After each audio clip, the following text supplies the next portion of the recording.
చాలా ప్రాముఖ్యమైనది. దేశం అంటే మరి ఎంతో మంది అంటుంటారు, దేశం అంటే మట్టి కాదు, దేశం అంటే మనుషులు అని అంటారు. గురిజాడ అప్పారావు అన్నారు.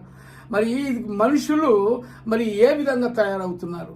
ఈ మనుషులు ఎందుకు మరి దుర్దినాలలో అనగా చెడు ఆలోచనలతో కలిగి చెడు ఆలోచనలతో నిండిపోయి మరి ఎందుకు ఉంటున్నారు? ఒక్కసారి మనం ఆలోచన చేద్దాం. ప్రియమైన దేవుని బిడ్డలారా, మరి దేవుని వాక్యం సెలవిస్తుంది. ఏమని సెలవిస్తుంది అంటే, దినములు చెడ్డవి గనుక సమయములు పోనీయక సద్వినియోగము చేసుకొనుము అంటుంది. దినములు చెడ్డవి ఎందుకంటే దినములు చెడ్డవి అవుతున్నాయా లేక మనుషులు చెడ్డవి అయిపోతున్నారా? ఆలోచన చేద్దాం. ఎందుకంటే దినములు చెడ్డవి కనుక దినముల మీద మనం వేసేసాం. మనం దినముల మీద మనము ఏం చేసామంటే నేరం మోపేసాం. దినాలు చెడ్డవా లేక మనుషులు చెడ్డవాళ్ళ?